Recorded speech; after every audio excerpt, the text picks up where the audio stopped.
Merhaba, yine bir sıcak gelişmeyle, sıcak bir gündemle birlikteyiz. YouTube'da, mobil canlı yayında sizlerle son gelişmeleri paylaşıyor olacağız. Bir de konuğumuz olacak. Konuklarımızdan da aynı zamanda neler olup bittiğine dair son gelişmeler alacağız ama ben güncel notlarla başlayayım. Konuğumuz Defense Week'ten Ahmet Ramler gelene kadar, İran'ın İsrail'e yönelik olarak saldırısının başladığını, yaklaşık bir 30 dakika önce başladığını söyleyebiliriz. Nasıl bir saldırı? Biraz aslında yöntemi farklı, yabancısı olduğumuz, çok da alışık olmadığımız bir yöntemle İran, İsrail'e saldırı düzenlemeye başladı. Kamikaze dronlar kullanarak saldırıyı başlattığını, gelen bilgiler arasında tabii nereden kalktığına dair henüz net bir bilgi yok. Yemen'i mi kullanıyor, İran üzerinden mi yoksa Irak üzerinden mi kalktığına dair bir bilgi yok ama saldırı şöyle başladı.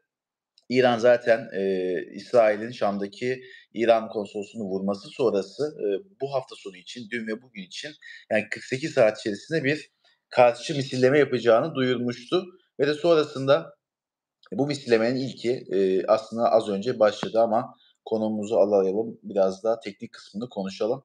Sorularınız da geldikçe, cevaplıyoruz. Ahmet Alemdar, hoş geldin. Hoş bulduk. Yoğun bir gündem. Sizler de yoğunsunuz. Defense Türk olarak gelişmeleri takip Evet. ediyorsunuz ama bizler de takipçilerimiz için bu yayının başında söyledim, farklı bir saldırı yöntemi. Çok da alışık olduğumuz değil. Nasıl bir saldırıyla şu an karşı karşıyayız? Ne görüyoruz? Ne görmemiz lazım? Yani şu an görünürde, şimdi İran'ın zaten farklı enstrümanları var. Seyir füzesi, balistik füze veya işte dolanan İHA dediğimiz enstrümanları var. İlk aşamada biz şu an kamikaze İHA, işte bu dolanan İHA'ları İran topraklarından ateşlendiğini görüyoruz, gönderildiğini görüyoruz. Biz çünkü Irak'tan veya Yemen'den yine bu tarz bir işte İHA saldırısı bekliyorduk. Ama direkt İran topraklarından yapılması tarihte ilk defa. Hani ben öyle biliyorum. Tarihte ilk defa İran kendi topraklarından Toprağı İsrail'e hedefliyor. geldi söyleniyor. Tabii Yemen ve Irak konuşuluyordu ama İran kendi toprağı üzerinden mi göndermiştir? Mümkün mü bu? Onu sorayım Evet. aslında olarak. Farklı kaynaklarda bu şekilde teyit edildi. İran kaynakları da evet bizim topraklarımızdan, hatta gelen video görüntülerde de Hı hı. İran toprakları, İran hava sahasından geçtiği görünüyor. Irak hava sahasındaki görüntüler de aslında bir noktada bunu teyit ediyordu. Çünkü İran da kendi topraklarından hedef alacağına yönelik bir mesaj vermişti önceden. İHA'larla yapılıyor ilk dalga saldırı. Hı hı. Daha sonra ikinci dalga saldırının yapıldığı açıklandı, yani İHA'ların gönderildiği. Bunların İsrail hava sahasına yaklaştığında ise seyir füzeleriyle birlikte destekleneceği. Çünkü seyir füzeleri çok daha bu gönderilen İHA'lara kıyasla hızlı bir şekilde hedefine ulaşabiliyor. Yine ilerleyen süreçlerde bilmiyoruz artık, balistik füzelerin de devreye girebileceği söyleniyor. Çünkü belli bir saturasyon yaratmak istiyorlar, belli bir manipülasyon yapmak istiyorlar. Şu an sadece İsrail değil, başta ABD olmak üzere diğer müttefiklerin de İsrail'e ciddi bir desteği var bu noktada.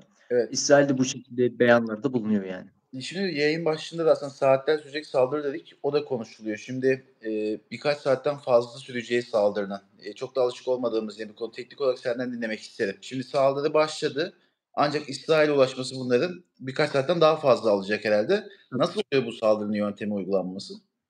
Ya, şu an zaten çok garip bir süreç. Yani saldırının sürpriz olması etkinliğini artırır. Yani sürpriz bir saldırı olması beklenir.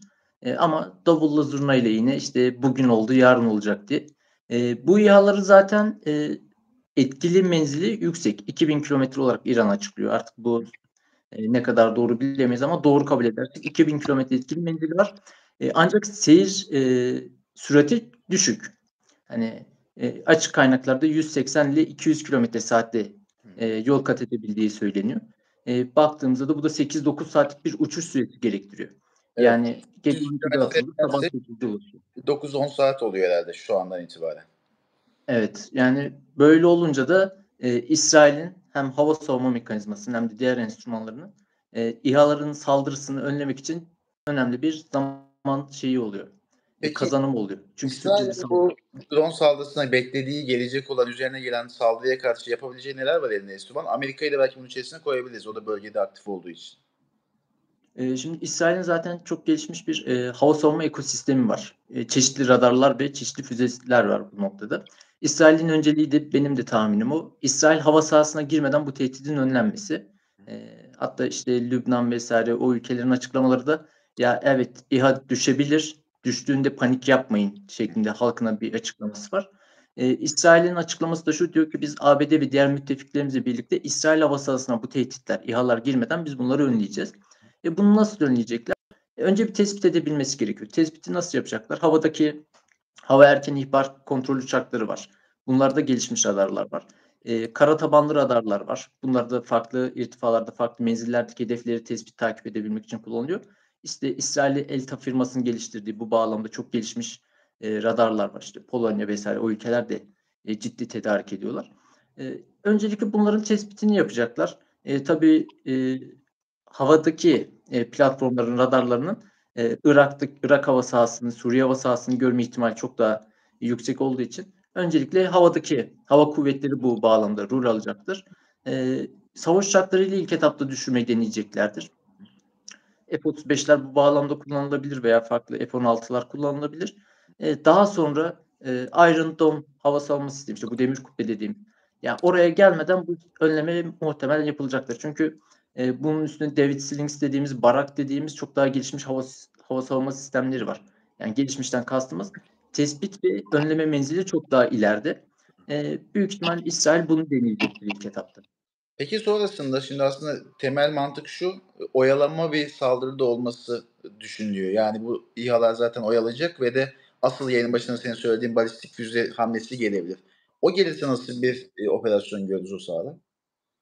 İşte şu an mesela bir İsrail'in hazırlanabileceği bir senaryo var. Biliyor ki işte 50 veya 100 adetlik bir İHA paketi geliyor. Bunları biz nasıl tespit edeceğiz, nasıl önleyeceğiz? Buna yönelik bir senaryo oluşturulduğunda birden devreye bir seyir füzesi paketi giriyor. Bir bakıyorsunuz balistik füze tehdidi giriyor. Ki şöyle bir durum da var. Şimdi İran kendi topraklarından bir saldırı başlatıp bunu riske ettiğinde proxy dediğimiz vekil güçler, işte Yemen'dekiler, Lübnan'dakiler, Suriye ve Irak'taki vekil güçlerinin de bu saldırıya bir şekilde dahil olacağını düşünüyorum ben. Yemen'den de aynı şekilde insan hava araçlarıyla bir saldırı olabilir. Lübnan'dan, Suriye'den saldırılar olabilir. Buradaki mantık da ne? Odağı dağıtmak. Hani İsrail'in veya diğer müttefiklerin İran'dan gelebilecek tehdidi önlemeye harcayacakları gücü farklı alanlara hem Yemen'e kaydırmalarını sağlamak, hem Suriye hem Lübnan'a kaydırmalarını sağlayarak böylece bir daha bir karmaşık bir kaos ortamı yaratmak isteyebileceğini düşünüyorum. İran'ın elinde çok gerçekten, yani İran teknolojik olarak hep böyle biraz daha dalga geçilen yönleri vardır. Ama balistik füze konusunda, füze teknolojileri konusunda çok dalga geçilebilecek bir ülke değil. Peki balistik durdurması mümkün mü ya da nasıl durdurabilir? Yine demir kubbeye gelmeden önce müdahale etmesi gerekiyor. F-35'ler mi vurabilir? Nasıl orada sistem işler? Dediğim gibi burada katmanlı bir yapısı var İsrail'in. Hani kendi hava savunma yapısına, mimarisine güveniyor. Bunun yanı sıra zaten kendi açıklamalarında diyor ki bizim öncelikle hava kuvvetlerimiz ve deniz kuvvetlerimiz bu konuda gerekli aksiyonu almaya başladılar. Biz de teyakkuz halindeyiz. İlk etapta insan savaşları düşük seyir hızına sahip olduğu için bunları savaş uçaklarıyla önleyebilirler. Yani havadayken, bunlar uçuş yaparken önlenebilir. Bu noktada bir sorun yok. Seyir füzeleri için ve balistik füzeleri için ise işte biraz önce söylediğim Barak hava savunma sistemi olsun. Mesela Azerbaycan da bunu kullanmıştı. Oldukça uzun menzilli bir önleme kabiliyeti var. Bunu kullanabilir. David Slings dediğimiz, bunun orta irtifa diyebileceğimiz, orta irtifa ve etkili menzile sahip bir hava savunma sistemi var. Bunlar kademeli olarak önleme yapacaktır diye düşünüyorum ben. Yani başarı oranı ne kadar olur onu kestirmek mümkün değil ama gerçekten bunlar başarılı sistemler. Peki bu şu an yaşadığımız durumun aslında diğer ülkeler üzerinden, örneğin Irak üzerinden de gelişmelere de bakıyorum ama Irak'ta da mesela dronlara müdahale edildiğine dair şu an böyle bir iddialar var. Az önce Lübnan için bahsettiğin konu. Aslında farklı ülkeler üzerinden de bu iki savaş ortamı da aslında yaşanacağı olacak herhalde. Önümüzdeki saatlerde müdahale başlarsa. Diyebiliyor muyuz onu? Diyebiliriz. Şu an İsrail zaten açıklamasında şunu söylüyor. Diyor ki biz İHA'lar hedefini tayin ederken GPS dediğimiz, yani lokasyon güdümüyle hareket ettiğinden, diyor ki biz bunları karıştırmak için, önlemek için GPS'leri köreltebiliriz. Yani elektronik harp uygulayabiliriz. Bölge ülkeleri, sivil veya askeri unsurlar bundan etkilenebilir diye bir açıklaması var. Zaten İran'ın bölgede çok çeşitli vekil güçleri var. Dediğimiz gibi hem Irak'ta var, hem Suriye'de var, Lübnan'da var, bakıyorsunuz Yemen'de var. Bunlar da büyük ihtimal senaryoya bir noktada dahil olacaktır. Şu an bir nabız ölçme ve bir odak operasyonu var. Sadece bildiğimiz kadarıyla bir iki paketlik, yani 50 veya 100 adetlik bir İHA saldırısı var. Bunu sabaha karşı aslında çok daha net bir şekilde görebileceğiz. Çok teşekkürler Ahmet Hamdi. Sizin de gündeminiz çok yoğun. Böyle kısaca seni kaçırmış olduk GZT yayını için. Tekrardan, aslında gün aydınlandığında belki yeni gelişmelerle birlikte görüşüyor oluruz. Kolaylıklar, teşekkürler. Evet. Ben teşekkür ederim. Biz yayınımıza devam ediyor olalım. Buradan şimdi oldu herhalde. Evet, Defense Türk yayın koordinatörü Ahmet Alemdar aslında teknik kısmını anlattı olayın. Biz biraz diğer gelişmeleri anlatalım. Aslında dün bu saatlerde başlayan bir hareketlilik vardı. İran'ın misilleme gündemine dair bir hareketlilik vardı. 48 saat içerisinde bir karşı yanıt vermesi bekleniyordu İran'dan. İsrail'in İran konsolosluğunu Şam'da vurmuş olmasına dair olarak kendi toprağı sayılmasından dolayı aslında bir savaş sebebi olarak da bilindiğinden dolayı böyle bir karşı misilleme yapması bekleniyordu. Ve de bu akşam saatlerinde İran kendi toprakları üzerinden kamikaze drone sürüsü 50 drone'un barındığı bir drone sürüsü kaldırdı. Ben aslında teknik bilgisini de vermek isterim. Şahit 136 kamikaze insansız hava aracı 2000 kilometre menzile sahip.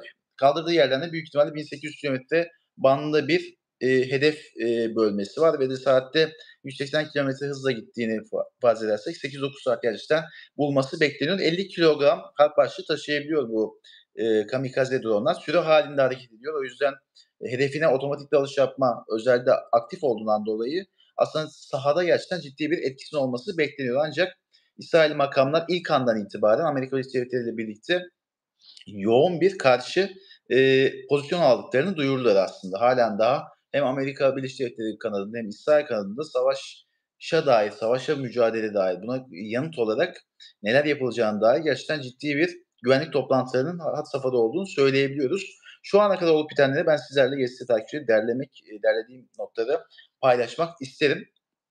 İsrail ordusu aslında savaş uçaklarını da göndermeye başladı. Az önce yayında bahsettik. F-35'ler ya da F-16'larda bu sürü İHA'lara, sürü İHA saldırısına karşı yanıt verebiliyor.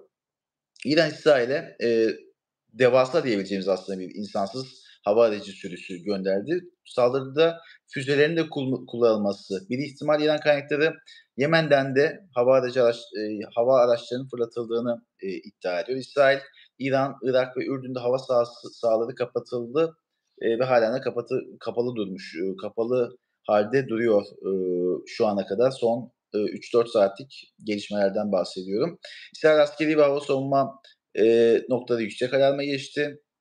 Biden üst düzey güvenlik yetkilileri görüşmeye başladı. İsrail Savaş Kabinesi toplandı. İran'ın İsrail topraklarına ilk kez doğrudan saldırısı diyoruz. Aslında bu hareketliliğin bir nedeni de aslında bu bir ilki barındırıyor oluşu, özellikle bölgedeki hareketliliğin 7 Ekim'den bu yana süren İsrail'in Gazze'ye yönelik saldırılarıyla birlikte hareketliliğinin de aslında bir yeni safhaya geçtiğini de söyleyebiliyoruz bu noktada.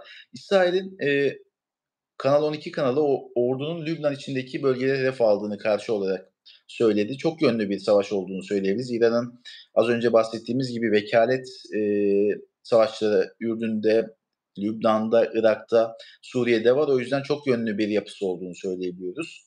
Ürdün hava sahasını ihlal eden her türlü İHA'yı düşürmeye hazır olduğunu açıkladı. Bildiği gibi Ürdün üzerinden de bir rota çıkarması bekleniyordu İran'ın İsrail'e hedeflediği saldırılarının. İsrail bir yetkili İsrail'e yüzlerce saldırı uçağının fırlatıldığını, bu uçaklardan kastımız insansız hava araçlarından bahsediyor. Bunu paylaşmıştı. Yüzlerce ifadesini kullandı. Ama ilk şu an gördüğümüz açıklamalara göre 50'lik bir paketin gönderildiği bilgisi var. İran medyası insansız hava araçlarının Yemen'den İsrail'e fırlatıldığını da iddia ediyor. Lübnan için de ve Irak için de benzer bir iddia vardı.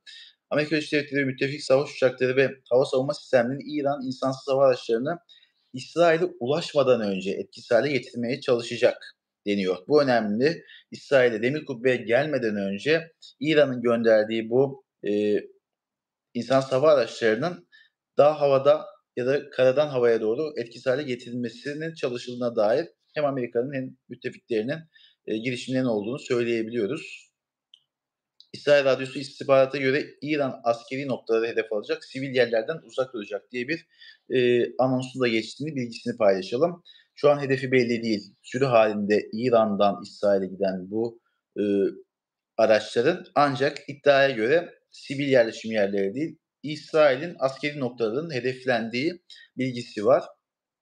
İran lideri Hamaney bir açıklama yaptı Twitter'dan. Biz yayında olduğumuz sırada İsrail'in cezalandırılacağını paylaştı. Böyle bir ifade kullandı. Aslında dünden beri zaten yüksek gerilimin şu an içerisinde bulduğumuz dakikalardaki yansımalarından bahsedebiliyoruz. Nasıl başladı? Biraz daha genelden bakarsak, biraz daha uzaktan çerçeveyi bakarsak İran uzun zamandır stratejik bir aslında sabır gösterdi. Son saldırı doğrudan ulusal güvenlik tehdidi olarak algılandı. Kendi konsolosluğuna, farklı bir ülkedeki konsolosluğuna saldırı yapılması kendi toprağı sayıldığı için aslında bir açıdan savaş nedeni olarak da net bir şekilde bilinir.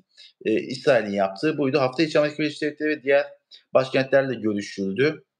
Hava sahaları kapatıldı. İsrail kesinlikle cezalandırılacak dendi. Az önce de yapılan açıklama buydu. Geçtiğimiz günlerde de benzer bir açıklama yapmıştı. Hamaney'in Cuma hutbesine çıkışı, silahla bir sembolik çıkışı vardı. Bu da bu saldırıyı, bu misillemeye yönelik bir mesaj olarak yorumlandı. Bugün İsrail kabilesi acil toplandı. Sağlık Bakanı hastaneleri denetledi. Kabine sığınakta yaptı bu toplantıyı. İsrail'deki bu toplantının için seçilen mekan da önemliydi.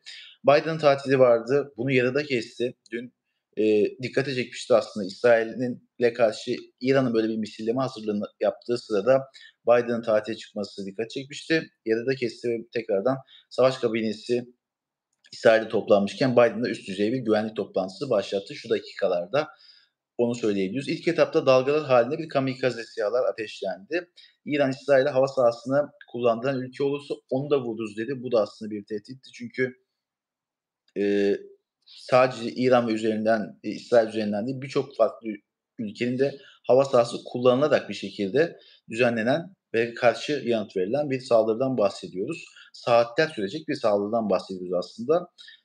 Kamikaze dronlardan sonra az önce bahsettiğimiz gibi balistik füze, beklentisi iddiası da var. Bunu da bir yerde, aslında perde arkasında bekletmemiz gereken konuların başında geliyor. Bunun dışında son saatlerde aslında farklı bir noktada şu olmuştu. İsrail'deki bazı güvenlik noktalarına, enerji tesislerine İran üzerinden hacker siber saldırıların düzenlendiğine dair bilgiler gelmişti. Hatta Tel Aviv'de yoğunluklu olarak bazı bölgelerde elektrik kesintisi yaşandığı bilgisi geldi bölgeden. Bunun nedeni İran'ın siber saldırı yapmasıydı. İsrail'deki kritik tesislere yönelik olarak. Bu saldırıların devam etmesi bekleniyor. İsrail'e karşı olarak İHA'ları durdurmak için GPS sistemlerini kesmesi ve de buna karşı olarak bir karşı atak düzenlemesi bekleniyor. İsrail kıyılarındaki tüm plaj ve denizlerin kapatılması yine gündeme geldi. Tel Aviv'de protestolar vardı Netanyahu'ya karşı. Bu protestolarda bugünlük ara verildi aslında. Bu da önemliydi. Tel Aviv'de şu an için bir mevcut günlerdir süren, haftalardır süren protestoların ara verildiğini, belki bir bu saldırı arası verildi, bu saldırı gölgesindeki gündemin dolayı ara verildiğini söyleyebiliyoruz. Bu da önemliydi. Tekrardan yeni gelen gelişmelere bakıyorum. Aslında İsrail ordusunun bir açıklaması var. İsrail ordusunun açıklaması, resmi açıklama da gelmiş oldu biz yayındayken. İsrail'in hava savunma sisteminin bu saldırıya hazır olduğunun bilgisini paylaştı. Bu önemli. İsrail'in tabii yayının başında bahsettiğimiz gibi demir kubbe ve bağlamındaki hava savunma ekosistemi gerçekten çok etkili olabiliyor. Ancak İran'ın uzmanlara göre aslında planı bu 50 kamikaze drone'la bu sistemi oyalama ve belki yorma. Sonrasında balistik füzelerdeki çok etkili olan ve hızlı bölgeye ulaşabilecek balistik füzelerle ikinci dalga saldırıyı yapma. Şu an aslında biraz beklenti bu gibi duruyor. Tabii iki tarafta bu olası senaryo üzerinde mutlaka duruyordur. O yüzden çok da uzak olmadığını söyleyebiliyoruz gelişmelerin yaşanmaya. Lübnan'ın hava sahasını kapattığı az önce açıklandı. Aslında bölgedeki birçok ülke hava sahasını kapatmış oldu böylece. Ürdün, İsrail, Irak, İran ve bu ülkenin de yine hava sahasını kapadığını söyleyelim. Çünkü görüntüler var. İran'dan ateşlenen kamikaze drone sürüsü Irak üzerinden İsrail'e doğru da ilerleyebiliyor ve Irak üzerinden gökyüzünde bazı hem sesin geldiği hem de dronların çok uzakta olsa gözüktüğü bilgisi paylaşılıyor. Çünkü yüksek hızda seyretmediği için saatte 180 kilometre bandında seyrettiği için gözle de görülebilen bir yapıda olduğunu söyleyebiliyoruz. Biden, İran'ın İsrail'e yönelik insan hava aracı saldırısının ortasında Beyaz Saray'a geldi, toplantı başlattı. Bunu söyleyelim. Aynı zamanda İsrail Kanal 12'den yine bir açıklama. Bazı İran insan hava araçlarının Suriye ve Ürdün üzerinde zaten vurulduğunu bildiriyor. Irak'tan da benzer haberler gelmişti aslında. İsrail'in asıl amacı daha bölgeye gelmeden önce bu İHA'lara müdahale etmek. Nasıl müdahale edecek? Havadan savaş uçaklarıyla müdahale ederek bunları düşürebiliyor. Amerika Birleşik Devletleri'nin de aktif olarak bu mücadele kapsamında yer alacağını söyleyebiliriz. Bu da gündemde. Bu yüzden Lübnan'ın yaptığı kafamıza İHA düşebilir. Bu müdahalelerden dolayı uyarılarından sonra Suriye ve Ürdün'de de Irak'tan sonra da birlikte İHA'ların düşürülmeye başlandığı bilgisi geldi. Ancak tabii bu ilk saldırının bir yandan da oyalama saldırısı olduğu da diğer yandan güvenlik uzmanlarının yorumu. Mısır'ın hava savunmasında yüksek alarm durumuna geçildiği bilgisi var. Mısır'da ilk kez aslında son saatlerde Mısır'dan gelen tek gelişme buydu. Hava savunma sisteminde kırmızı alarm durumuna, yüksek alarm durumuna geçildi. İsrail ordusu 100'den fazla İran insan hava aracının İsrail'e doğru geldiğini söyledi. Hedefleri tabii belli değil. Bu saldırı yönteminde hedef aslında bir dalma operasyonu yapıyor. Bu kamikaze dronlar hedefi üzerinde radar tespit ettiğinde süre halinde dalma operasyonu yaparak üzerinde taşıdığı bombayla hedefini etkisiz hale getirebiliyor. Rusya'nın da Ukrayna'ya karşı kullandığı bir sistem aslında bu uzun zamandır Yemen'de Husilerin kullandığı, Rusya'nın da Ukrayna'ya karşı uzan kullandığı bir sistemden bahsediyoruz. Bu yüzden o da önemli. Suriye'de de yine Mısır'daki gibi bir kırmızı alarm durumuna geçildiği bilgisi var. Onu söyleyelim. Kuveyt'te tüm hava yolları gerginlik bölgelerinden uzaklaştırıldı. Yeni rotalar üzerinden ilerlendiğini söyleyelim. Kuveyt'in de yine havada bir karar aldığını söyleyelim. İran, İsrail düzenlediği İsrail hava saldırısının ardından Bitcoin'de de %8'lik bir düşüş yaşandı. Bu saldırının tarihi borsaların kapanmasıyla alakalı olarak da çok da düşünülüyordu ve konuşuluyordu. Çünkü hafta sonu yapılması ekonomik açıdan da bir mesaj ve bir strateji aslında barındırıyor. Tabi borsada kapandığı için ancak Bitcoin borsasında açık olduğundan dolayı Bitcoin'de %8'lik bir düşüş olduğu bilgisi geldi. Bu da ekonomik yansıması açısından piyasalar kapalı olsa dahi önemli. Sizlerden gelen yorumlara ve sorulara da bakalım. Aynı zamanda şu an yayını izleyenlerden Gezite YouTube kanalına abone olmalarını rica edelim. Hem şu an sabaha karşı hem de yarından itibaren de özel içeriklerle bu saldırının perde arkasını konuşuyor olacağız. O yüzden yayını izleyenlerden, abone olmayanlardan da Gezite YouTube kanalına abone olmalarını duyurusunu yapalım ve son bir gelişmelere tekrardan bakalım. Uzun bir gece, saatler sürecek bir saldırı. Yaklaşık 6-7 saat sonra aslında füzelerin hedeflenen İsrail'deki noktada ulaşması bekleniyor. Bu süreye kadar müdahale edilir mi? Bunları zaman gösterecek. Bizim yayınlarımız devam ediyor olacak. Hem Gezete uygulaması üzerinden hem Gezete Instagram ve Twitter hesabı üzerinden anlık olarak tüm gelişmeleri bizden takip edebilirsiniz. İzleyicilerimizin de Gezete YouTube kanalından yine bizim hem canlı yayınlarımızı hem de paket video yayınlarımızı kaçırmamak için abone olmalarını tavsiye edelim. Şimdilik gelişmeler için kısa bir ara verelim, noktalayalım. Yeni bir gelişme olduğunda canlı yayında, aynı zamanda yarın da sabahın ilk saatlerinden itibaren özel videolarla burada olacağımızın bilgisini paylaşalım. Sıcak gelişmeler için Instagram ve Twitter hesabımızı da şu an itibaren takip edebilirsiniz. Orada yeni gelişmeleri de paylaşıyor oluyoruz. Tekrar son bir yorumlarınıza, sorularınıza bakıyorum. Kaç saat sürer bu saldırının sorusu var. Yaklaşık 1800 kilometre bir menzilden bahsediyoruz. Saatte 180 kilometre hızla ilerleyen İHA'lardan bahsediyoruz. Yani yaklaşık aslında 6-7-8 saatlik bir rotası olduğunu söyleyebiliriz şu anki İHA'ların. Tabii ki İsrail'in ve Amerika Birleşik Devletleri'nde temel şu anki planı bölgeye gelmeden Irak, Lübnan, Ürdün gibi bölgeler üzerinden nerede olsa olsun gelmeden önce yanıt vermesi ve de etkisiz hale getirmesi İHA'ları ki Irak'tan benzer görüntüler geldiğini söyleyelim. Bazı İHA'ların düşürüldüğünü söyleyebiliyoruz. Diyelim ve şimdilik yayınımızı noktalayalım. Yeni gelişmelerle karşınızda olacağız.